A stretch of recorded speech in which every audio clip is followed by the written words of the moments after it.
Have you ever stopped to think about the invisible ballet that keeps our digital world running?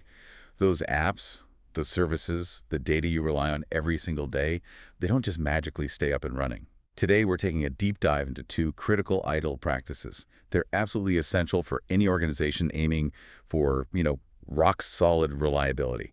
Monitoring and event management and IT service continuity management. Right, and we're drawing our insights today from Dr. H.Schuessler's book, Mastering ITIL 4 for Information Systems Professionals. Our mission here is really to unpack these concepts, show you why they're so vital, and hopefully give you those aha moments that transform complex IT terms into clear, actionable knowledge. This is really valuable for those of you looking at careers in information systems. Definitely. So whether you're an aspiring IT pro, maybe a student of information systems right now, or honestly, just someone fascinated by how modern businesses maintain resilience, this deep dive is for you. We'll help you understand the eyes and ears and the safety net of robust IT operations. And hey, if you find these insights valuable for your studies or your career, please take a moment to like this deep dive, subscribe for more, and maybe share your thoughts down in the comments. We'd appreciate it. So to kick things off then, what's the fundamental idea behind monitoring and event management in ITIL 4? What is it, really? Well, at its core, it's about systematically observing all your IT services and components. Think of it as the eyes and ears of your IT operations. We're talking about recording any change of state, which we call an event, and then responding to it in a timely way, an appropriate way. The main goal is to optimize the impact of these events. You want to detect deviations early, often before they escalate into bigger problems, basically preventing a minor glitch from becoming a major outage. Okay, so it's not just passively watching, like you said. It's actively understanding what you're seeing and then acting on it. What's the scope here? Does it really cover everything an IT student or professional needs to think about? Oh, absolutely. It covers the entire IT environment, really. From the foundational stuff like networks, servers, databases, all the way up to the applications themselves. And crucially, the actual end user experience. That's key.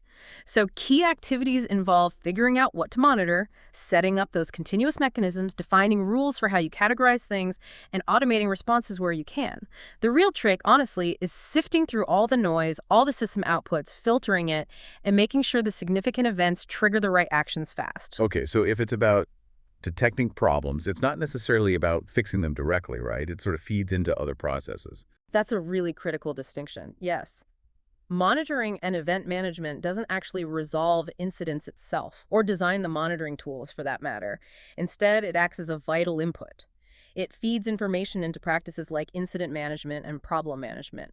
And it also relies heavily on data from configuration management, the CMDB, to figure out an event's potential impact. The real win here is catching issues early, often automatically, before users are even affected. That significantly boosts service reliability.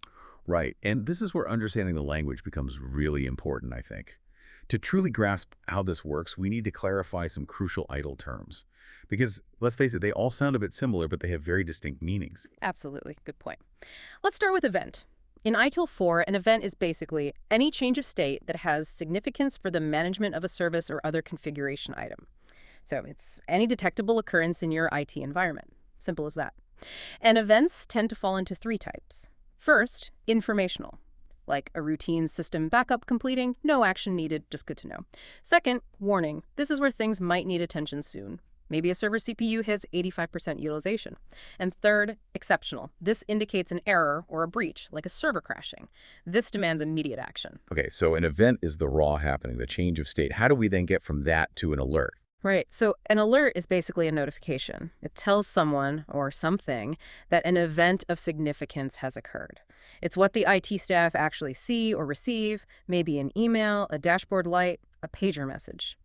Alerts get triggered when the monitoring tools detect an event that breaches a predefined threshold.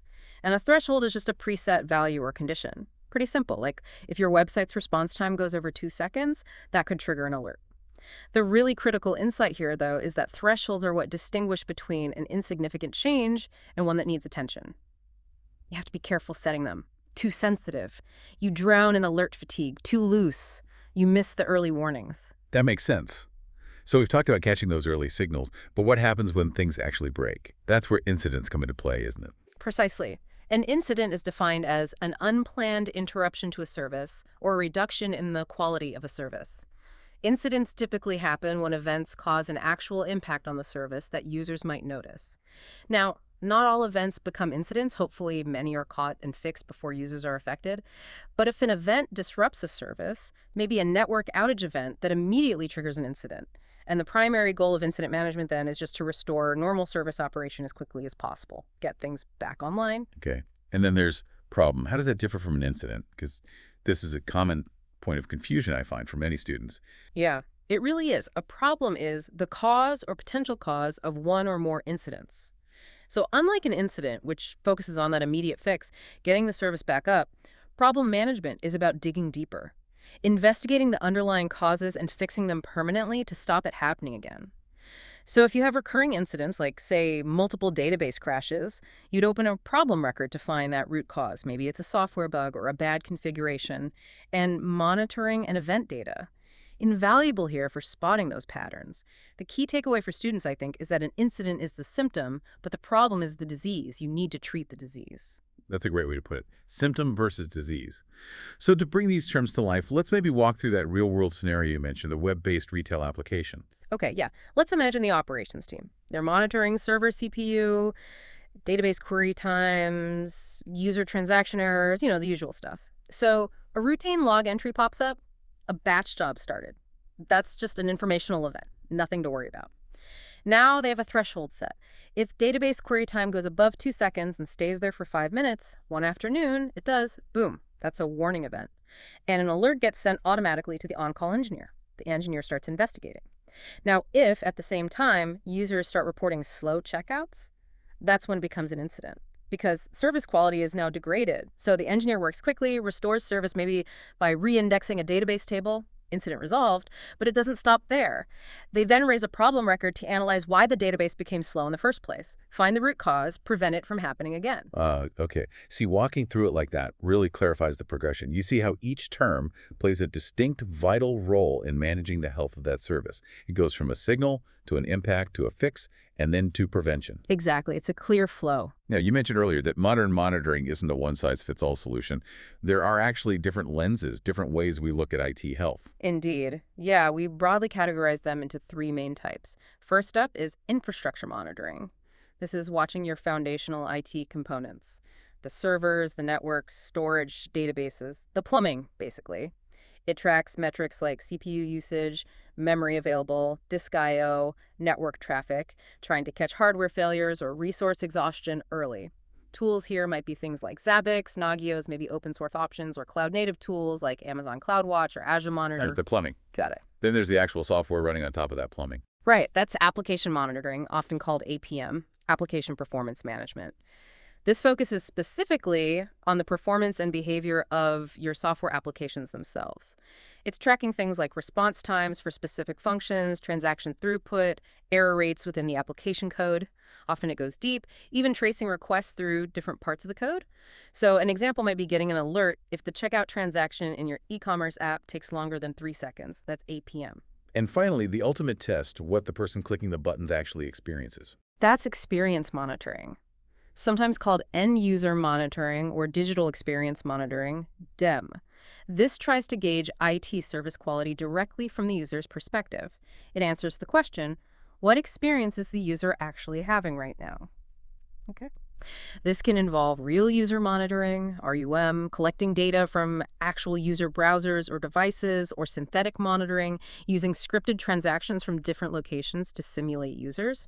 And it's crucial because, a bank's website might be technically up according to infrastructure and application monitors. But if users in, say, Australia are experiencing really slow login times, that's a major issue that only this type of monitoring might catch effectively. Right, because the system might be fine here, but not there. Exactly. So these 3 types, infrastructure, application experience, they really overlap and ideally feed into each other to create that complete, holistic view of service health. Okay, makes sense. So let's do a quick self-check for everyone listening. Think about this. What kind of monitoring would likely detect? A failing network switch. B, a software bug causing a web form to crash when submitted.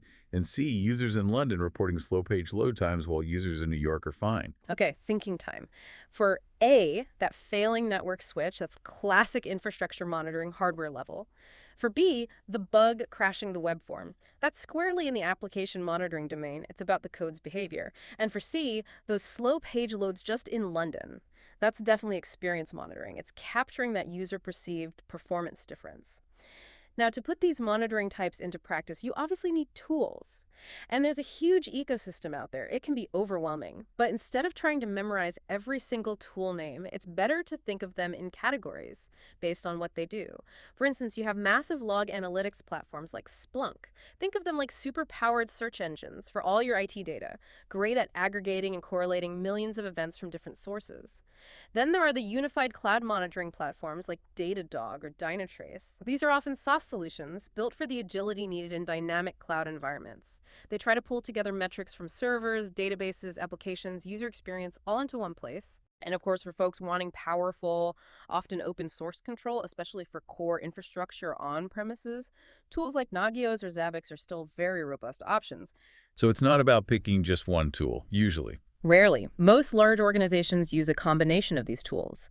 They try to integrate the data to achieve that mythical single pane of glass view where they can see everything important in one place. Right, the Holy Grail. Okay, so this whole process, it doesn't happen in isolation, does it? You said event management is like the central nervous system of ITIL service operations. It follows a clear life cycle. It really does. Let's walk through that typical flow and maybe highlight the integration points as we go. First, obviously, event occurrence and detection. Your monitoring tools pick up a change. Next, event logging and filtering. You probably log everything initially, but then you filter out the noise. Deduplication, maybe some basic correlation happens here. Then, significance evaluation and categorization. This is where you apply those thresholds and rules. Is this informational, a warning, or an exception? If it is significant, you move to alerting and notification. An alert is generated. Maybe an incident ticket is automatically created in your ITSM tool like ServiceNow. Maybe the on-call person gets a page. So that's the first big integration point, right, with incident management? Absolutely. This directly leads into the response phase. Here, the appropriate team, or maybe an automated system, takes action to investigate and restore the service. This is where you aim to improve your mean time to restore your MTTR. Finally, after resolution, there's analysis and improvement. You analyze the event data, look for patterns. This feeds directly into problem management to find underlying causes for recurring issues. And it also feeds into continual improvement, helping you refine your monitoring thresholds, your automation rules, the whole process, really. Okay, so it's a continuous loop. And it sounds like it touches many other ITIL practices quite tightly. Oh, definitely. We mentioned service desk and incident management. They're often triggered by events. Problem management heavily relies on event trends to find those deeper underlying issues. You can't fix what you can't find patterns for. Change management is involved too. Sometimes events are caused by recent changes, good feedback loop there. And automated event responses might even be considered pre-approved changes in some cases. Ah, interesting point. And configuration management, the CMDB, is crucial. When an event occurs on, say, Server X, the CMDB tells you that Server X supports the payroll application and the customer portal. That context is vital for assessing the real impact. And finally, continual improvement uses metrics from event management, like how many alerts were missed, how effective automation is to identify gaps and improve the whole service management system. So for our students listening, understanding these linkages is really key to seeing how you manage services holistically, not just in silos. Precisely. Let's revisit the hospital IT department example to tie it all together. Remember, their monitoring tools detect the main database CPU hitting 95%. That's categorized as a warning event. Immediately, an alert is sent to the on-call engineer's phone, and an incident ticket is automatically created in their ServiceNow system. That's the integration. The engineer investigates, finds a runaway query, kills the process, CPU returns to normal. The incident is resolved maybe before any doctor or nurse even notice a slowdown. That's incident management. But then, the next day, problem management gets involved. They investigate why that query went rogue. They trace it back to a new analytics report that was poorly optimized. They work with the developers on a permanent fix. And in the post-incident review, under continual improvement, they decide to add an automated action. If that specific service's CPU goes above 90% for 10 minutes again, automatically restart just that service to preempt a wider failure. Maybe that requires a change request. Wow. That one scenario really powerfully illustrates how monitoring, event management, incident, problem, change, and continual improvement all have to work together seamlessly to keep critical services running smoothly. Exactly. It's all interconnected. Fantastic example. Okay. Now, for a quick true or false self-check for you listening, number 1, all events detected by monitoring tools automatically become incidents that must be addressed. True or false? What do you think? That one's false. Remember, many events are just informational, like those backup completion logs. Only significant events, usually warnings or exceptions, typically lead to incidents needing action. Okay. Number 2, an incident can be resolved without any human intervention if automated event management is configured correctly. True or false? This one is actually true. If you have automation rules and scripts in place for known issues, some incidents can indeed be resolved automatically, auto-restarting a service, for example. This is becoming increasingly common. Right. And number 3, configuration management data, the CMDB, can help event management determine the potential impact of an event. True or false? Definitely true. That CMDB context is vital. Knowing that the server having issues supports the critical patient record system, not just the cafeteria menu display, radically changes the priority and impact assessment. Okay, excellent. So if monitoring is about catching those day-to-day issues, the glitches, the performance dips, then IT Service Continuity Management, ITSM, is about preparing for the big one, right? Right. The major disruptions. This is your ultimate safety net. Exactly. Well put. IT Service Continuity Management, ITSM, is the practice that's responsible for building organizational resilience. Full stop. It's all about planning how to maintain service availability and recover from those really major disasters. Think natural catastrophes, widespread power outages, major cyber attacks, even pandemics, as we've seen. And it's profoundly proactive. It's not just about having a disaster recovery plan tucked away somewhere. It's about actively building the capability to withstand these shocks. Its core purpose is ensuring that even when the worst-case scenario hits, your critical IT services can either continue operating or be restored within acceptable timeframes, minimizing the impact on the business. So for our students listening, this is really about ensuring the business can survive the seemingly unimaginable. That's exactly it. Survival and recovery. So it's really asking that tough question. If a catastrophe happened, how do we keep this essential service running or get it running again really quickly? And it sounds like it involves prioritizing, deciding which services are truly critical to the business's survival. Absolutely. And to manage continuity systematically, ITSM relies on several core concepts. These help quantify the business's actual needs. The first, and arguably most important, is the Business Impact Analysis, or BIA. This is a formal process to identify the critical business functions and understand the impact, financial, reputational, operational, if they get disrupted over time. The BIA outputs a prioritized list of business processes and, crucially, defines the maximum tolerable downtime and data loss tolerances for each one. For instance, a bank's online banking system might only tolerate, say, an hour of downtime before severe impact, but an internal HR system for booking vacation, maybe that can wait 24 hours. The BIA provides those foundational requirements. Okay, so the BIA tells you what needs protecting and how much downtime or data loss is acceptable. Then there's recovery time objective, RTO, and recovery point objective, RPO. This is where the rubber meets the road in terms of planning, right? Absolutely. This is where it gets tangible. RTO, the recovery time objective, is the targeted maximum time allowed to restore a specific IT service after a disruption has occurred. In simple terms, how quickly do we need this service back up and running? A high-frequency stock trading platform. Its RTO might be measured in seconds or minutes, requiring near-instant, probably automated recovery. But a payroll system that runs monthly, its RTO might be a few days, allowing for more manual recovery processes. The RTO directly drives the type and cost of the continuity solution you need, like expensive hot standby sites versus cheaper cold sites. Got it. RTO is about the time to recover the service, and RPO, this one often gets confused, I find. Yes, RPO is often misunderstood.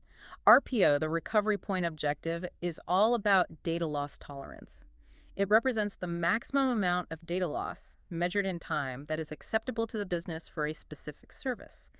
So if a database has an RPO of 1 hour, it means the business can tolerate losing up to 1 hour's worth of data changes in a disaster scenario and still recover effectively. This RPO is usually achieved by how frequently you back up or replicate your data. Nightly backups typically give you roughly a 24-hour RPO because in the worst case, you could lose all the data generated since the last backup. Ah, okay. So you can't just say, we do backups and claim a low RPO. Exactly. If you need a near-zero RPO, maybe just minutes or seconds of potential data loss, you'll need much more sophisticated solutions like continuous, real-time data replication to a secondary site. The critical insight here is that your RPO dictates your data protection strategy. You can't achieve a 1-hour RPO with only daily backups. It's technically impossible. It really clarifies the difference. RTO is time to restore service. RPO is acceptable data loss window. Precisely. And let's consider that regional hospital example again. Their critical electronic patient record system. It might have an RTO of 1 hour and an RPO of just 5 minutes because patient care is immediately impacted by downtime or data loss. To meet that, they likely need a highly redundant setup. Maybe a secondary data center, real-time database replication, automated failover mechanisms. Very expensive. But for a less critical system, like the cafeteria billing system, maybe the RTO is 48 hours and the RPO is 24 hours, achievable with simple nightly backups. This shows how different RTORPO requirements driven by the BIA dictate vastly different and often vastly differently priced technical solutions. It underlines why the BIA is so important for making smart continuity investments. Absolutely. Now, having a plan is one thing, but as the saying goes, a plan is only as good as its last test. Why is regular testing so crucial for ITSCM? It seems like something people might skip if things seem stable. Oh, it's incredibly crucial, and skipping it is a huge risk. ITIL and Common Sense strongly recommend routine disaster recovery tests and continuity exercises. These tests can range from simple tabletop exercises where you talk through the plan to full-scale, live failover tests where you actually switch operations to your backup environment. The primary purpose of testing is brutally simple: to ensure your plans actually work when you need them most, and, just as importantly, to identify any overlooked gaps or flaws. Testing almost always reveals something unexpected. Maybe critical application license keys are missing at the recovery site. Maybe contact lists are outdated. Maybe people are confused about their roles under pressure. Human factors are huge. So a failed test isn't really a failure then? Not at all. A failed test that uncovers a critical flaw is actually a massive success. You'd much rather find that flaw during a controlled test than during a real chaotic disaster. That's a key lesson for anyone in IT. Absolutely. A lesson sometimes learned the hard way, unfortunately. Indeed. And after every test, or importantly, after any actual invocation of the plan following a real incident, a thorough review is critical. You need to ask, what worked well, what didn't? Did we actually meet our RTO and RPO targets? What were the bottlenecks? The lessons learned from this review must then be used to update and improve the plan. It has to be a living document, not something gathering dust on a shelf. Plans also need regular review and updates whenever the business or the IT environment changes significantly. If you migrate key systems to the cloud or launch a new critical product line, your continuity strategy probably needs rethinking. And keeping all the associated documentation accurate is just as vital.